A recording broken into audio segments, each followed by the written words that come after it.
Building a portfolio with Fidelity Basket Portfolios is kind of like making a sandwich. It's as simple as picking your stocks and ETFs, sort of like your meats and other topics, and managing it as one big, juicy investment. Now that's pretty good. Learn more at fidelity.com/baskets. Investing involves risk, including risk of loss. Fidelity Brokerage Services, LLC. Member NYSE SIPC. Your weekend is not complete without the First Lady of New York Radio. It's the Joan Hamburg Show. Talk Radio 77 WABC. I love New York. And in fact, when I was a kid just coming out of college, I wrote my own New York book, but no one talks about New York, in my experience, like Gay Talese. And Gay's new book, A Town Without Time, shows you in New York that even those of us who feel we know the city, we really don't know the city. And it's a great ride to see it through Gay Talese's eyes and read his amazing writing. And great titles. I love my favorite, Frank Sinatra Has a Cold. And that's, people always talk about that because he just knows how to nail it. You did such a good job. When I was a kid and just came to New York, we used to go to Gino's, a restaurant that is long gone, every single week. And there you were. You gave it back to me. I love that restaurant. When I first went there, you could not use a credit card. You had to pay cash or have an account with Mr. Gino. Right. Also, you couldn't make a reservation. You had to walk in and wait. And if he knew you, with a wink and a nod and a gesture, you got a table. He didn't know you were going to wait for a while. But the people that were there, I mean, it's seriously, Sinatra was there. Tony Bennett was there. The mayor of New York whoever the mayor was there. It was quite a collection of people. I loved it. I loved it. I know. I took my daughters there with their children. A lot of people, the children were restaurant trained at Gino's. The waiters were remarkable. Clip-on bow ties.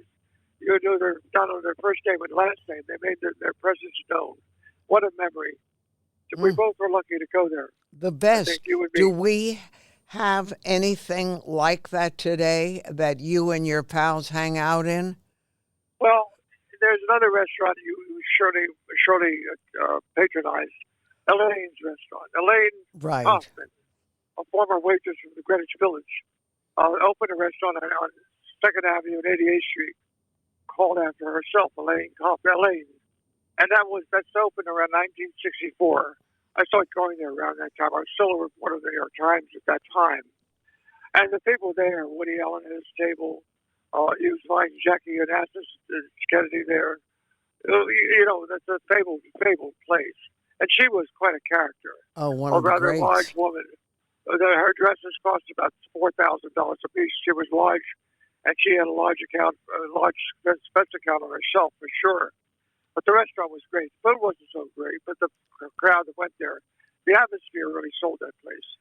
And it was special, and we don't have places like that anymore. Or maybe we do. The city, well, we don't. The city doesn't sleep. It sleeps earlier than when I was young. I'm 93 now, but when I started going to Elaine's, I was 32 or 33, 34. It stayed open until 2 o'clock in the morning. You could go to the theater, get a cab uptown, and have dinner there at 12 o'clock, 1 o'clock, a full-course dinner. New York, except for P.J. Clark's, does not have a place you can eat after midnight, I don't think. It's funny. Our office is right near PJ's. Do people still hang out there late? When I was very young in New York, it was a real place, but I don't hear a lot about it anymore. Well, it's mostly for young people. When I was first dating my girlfriend, later my wife, Nan Ahern at the time, we went to P.J. Clark's a lot. This was 1957, 58, 59. But as you get older, you want a quieter place. You want a tablecloth restaurant, a more upscale place. And that's like Le Vaudor or Gino, as you mentioned, or Elaine, or if we could afford it, 21. I so sadly missed 21. It was a great restaurant. And that's one of the absences of New York right now. The hole that used to be the restaurant, the thriving restaurant, 21. Right. Things come and go in this town. Some of them we sadly miss, as I do 21. Mm. But as the city has changed, from your eyes, yes. is this still a timeless New York? You know, it has changed in little ways, but in larger ways, it has not changed. For example, I came to New York in 1953. I lived on the west side. I lived in West 72nd Street. I lived in Mulberry Street in the Village for a while. Then in 1957, I moved uptown, Lower East Side, where I am now, in the East 60s. Now, I can look out at my brownstone out the window, and the city across the street is the same as it was in 1957. It hasn't changed one bit, my block. Most of my neighborhood, the East 60s, has not changed at all. There's certain restaurants changed and they're replaced by other restaurants. That's more or less the case on my block and elsewhere. But the also has changed, though. It's a good. As you know, I already said it once. I'm 93, and I use a cane now because my balance is not great. I go out on the street myself, but I'm careful. When people see me with a cane, they're very deferential to me. The city, when you go to, this is a good city for old people. I hope you don't mind me saying that because you and I are not so separated in age. Right. You're much younger, of course, than me, but not much. When you're old, you don't want to live in the country. You don't want to live in Roxbury, Connecticut, where I have my wife and I have a house. Mm-hmm. If you go to the hospital, you have to drive 25 miles to the hospital. In New York, you can almost walk to the hospital. I can walk to Lenox Hill up at 67th Street. And also, people in New York are, as I said, are very kind. New Yorkers are attributed to being hustlers and advance at any cost, of aggressive people. That's not true. And especially when you're old, you realize how if you ever should fall, 6 people would lunge to pick you up. Right. If you have a cane, I tell you, you don't have a cane, but I do. When you have a cane, your life changes. You become a celebrated person. You become a reverential character. You become a revered individual. You become a trophy in New York. An older person walking down, and I always dress well because my father was a tailor and he insisted on dressing well. So they see this old guy with his hat and his overcoat and his tailored suits walking with a cane, and if I should drop the cane or drop something I'm carrying, maybe a newspaper, people rush to pick it up. It's really a wonderful city. And so I love this city. I guess you love it as much as I do. Yeah, I do. I love New York, and it's a great city to grow older in and old in, and it's got absolutely everything. But I'm telling you, Gay, very few people can do what you do. You really give the city back to people who may never have even had it. You make it so real. When you I get it. Excuse me, I get it back too. People give me what I give them. I give them attention, but I get from them their stories, and their stories are so interesting. I know you're such a good storyteller. I love telling stories of people, especially people who've never been interviewed before. I mean, I like to talk to people that have never been interviewed, and I'm giving them the first story. And I like to think that some of the people I'm talking to are not important, they're not famous people, they're ordinary people. When I write about them, I like to make their story so vivid and clear and open and honest that other people would come to know the people I'm interviewing. You come to know them so well that when they die, they'll get an obituary in the New York Times. I mean, it's so hard. People get obituaries in newspapers or are noticed on radio or television. Are famous people by and large, achieving people, stars, movie stars, baseball players, governors, senators, etc., etc., etc. But the people I like to write about are not any of the above. And I like to write about them in such a way that they become big public figures, not private figures, but public figures. And when they die, their lives are recorded in the great newspaper like the New York Times or maybe mentioned in the New Yorker or something like that. That's my ambition. Whatever the occasion, effortless elegance is right this way. Because Hilton brings you new ways to stay courtesy of the Nomad London. And it doesn't stop at award-winning dining in a space draped in velvet and illuminated by vintage chandeliers. know this day goes beyond with unparalleled personalized service and attentive hospitality. Oh, and did we mention the Nomad London can be booked using your Hilton Honors points at Hilton.com? Hilton, for this day. The new McCrispy Strip is here. Dip approved by ketchup, tangy barbecue, honey mustard, Sprite, McFlurry, Big Mac sauce, double dipped in buffalo and ranch, more ranch, and creamy chili McCrispy Strip Dip. Now at McDonald's. Ba-da-ba-ba-ba. All right, here we go. New Phineas and Ferb is here. We're back, baby. For 104 more days. I know what we're gonna do today. Of summer vacation. I am ready for summer shenanigans. Let's do it. Oh, yeah. All right. We're gonna bust Phineas and Ferb once and for all. Are we gonna do this again? New inventions, shenanigans, innators, adventures, and songs. Brand new summer vacation. New Phineas and Ferb starts June 5th on Disney Channel and next day on Disney Plus. On DisneyPlus.Disney.com. This episode is brought to you by PetSmart. Stop by for Yappy Hour with your pet at PetSmart. Save $5 on walk-in grooming services like nail trims, ear cleaning, brushing, and more. No appointment needed every weekday from 2 to 6 p.m. And while you're there, Yappy Hour includes exclusive in-store deals like 25% off pet toys. Visit services.petsmart.com/grooming to learn more. But when you came here and started working and worked at, among other places at the Times, how did you develop your contacts? This is a tough town to get right in there and have access. I don't have a difficult time because I don't want to take too much of your time talking about my youth. But when I was born, I was actually born in Ocean City, New Jersey, near Atlantic City. And I came to New York when I was 21 in the States ever since. But when I was a boy, my mother had a dress shop in Ocean City, New Jersey. And the dress shop was for women who were middle-aged. She catered to a crowd of women who had a little bit overweight and when people went to the beach. This was a beach town. Ocean City is a resort.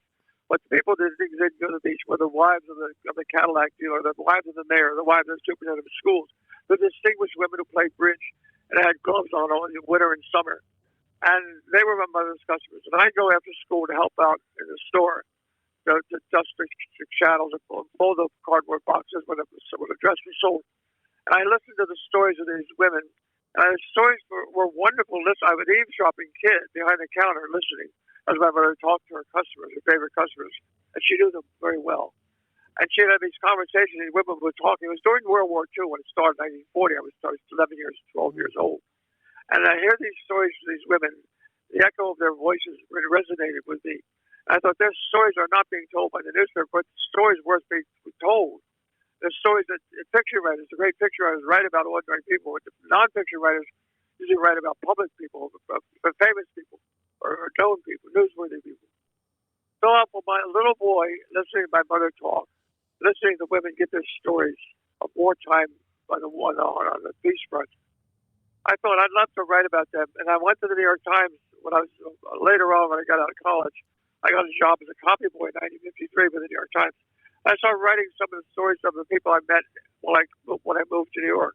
The doorman in my building, the woman who collected trash in the street, the people who fed the pigeons along the sidewalk. I actually met a couple of character actors who lived across from me. I interviewed them. They were the sites, heading into sites for the character acts on Broadway. I wrote about them. All the character acts, not stars. And all of these stories were just wonderful experiences for me because they introduced me to the city. I was a newcomer from Ocean City, New Jersey. And in 1953, I started becoming a citizen of the city of New York. I gradually an old-timer in New York, where I am now. But through these 70 years of writing about people, 70 years almost, I've been published all that long time. Well, I've learned so much from these people. I learn less from books than I do from the people I talk to.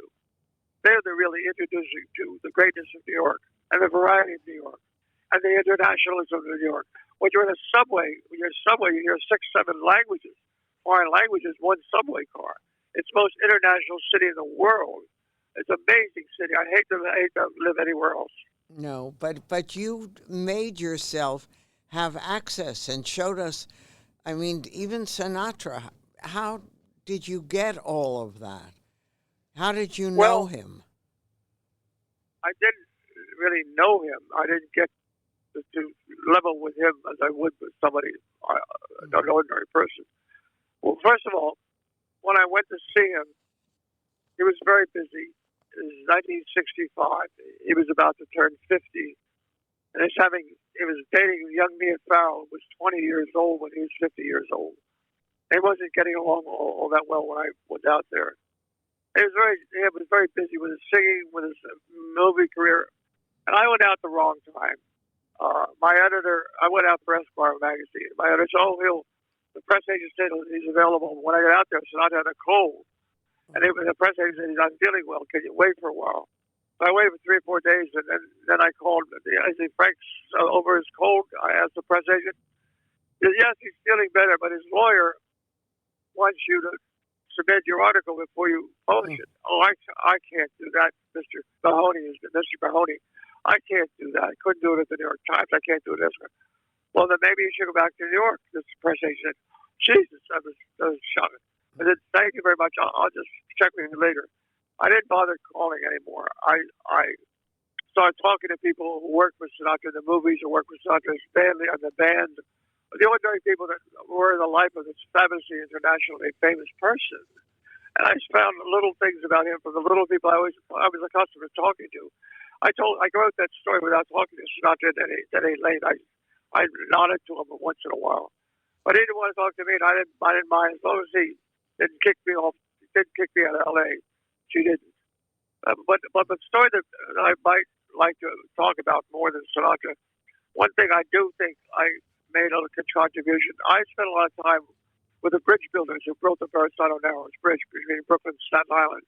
Now, most people that look at the Empire State Building, the Chrysler Building, the Brooklyn, the George Washington Bridge, or the other towering sites of the city, don't know who put the brick and mortar together, don't know who put the steel together, don't know who have their fingerprints over the actual work that builds a skyscraper, or builds a school, or builds a hospital, or builds a hotel.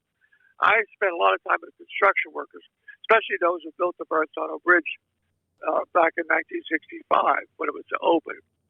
And as many people go to the Brooklyn Verrazano Bridge for the marathon, they just go for the marathon. They don't realize that hundreds of wonderful high steel workers risked their lives to build that bridge.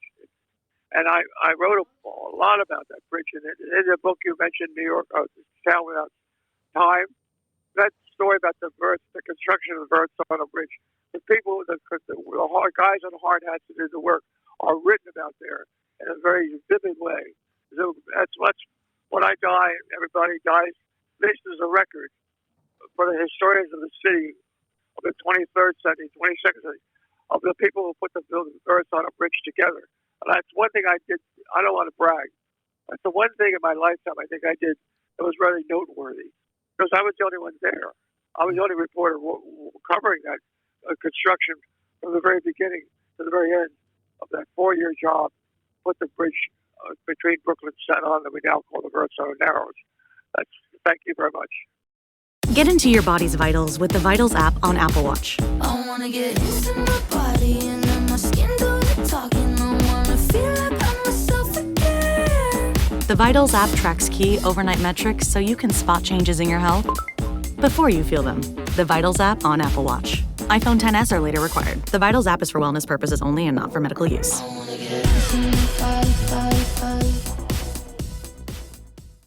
Hey, it's Bill Simmons from the Bill Simmons Podcast. The NBA playoffs are here, and Michelob Ultra is getting you closer to the game than ever with courtside seats and more. Enter now at MichelobUltra.com/courtside. Michelob Ultra Superior Access Courtside 2024 to 2025 sweepstakes.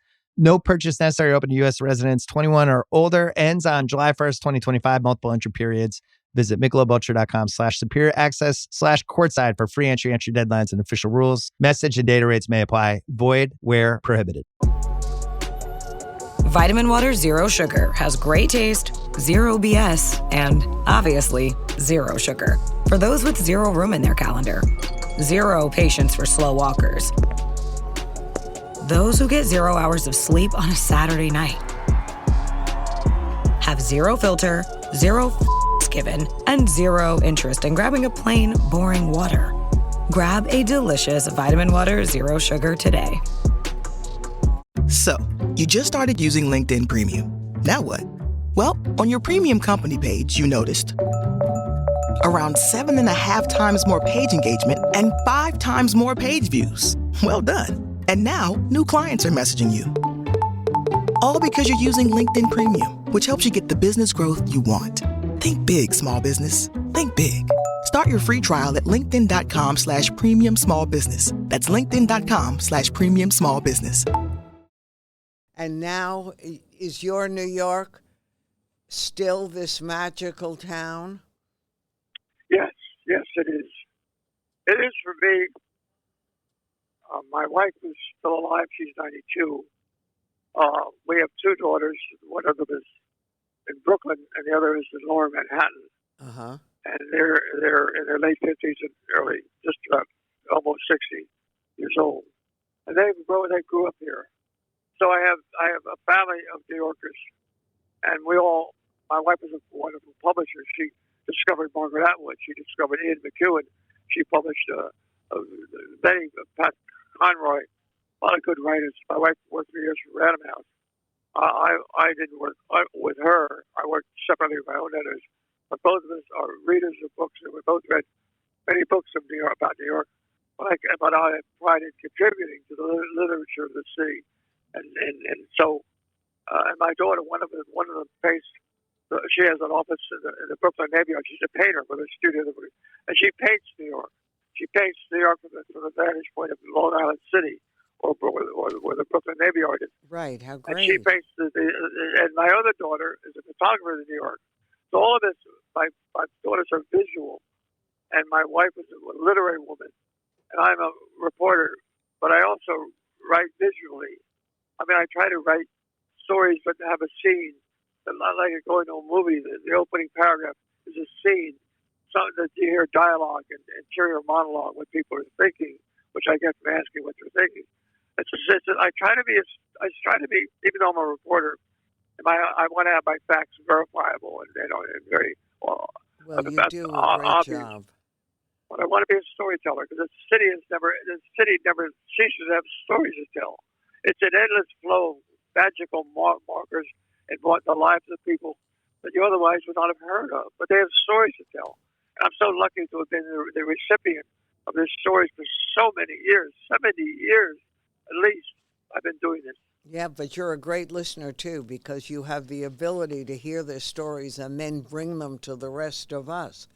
You know, from people that we pass by on the streets every day and never think about them. I can't look at a doorman now without thinking of you and your description and all the different characters that you've given us. So I thank you so much. A Town Without Time. This is Gay Talese's new book. You are truly going to enjoy it. It's going to open up your eyes to the greatest city in the world. Thank you, Gay. Well, thank you so much, Joan. I appreciate being on your show. Anytime. We'll talk again. I'm Joan Hamburg, and you're listening to WABC, and there's more to come.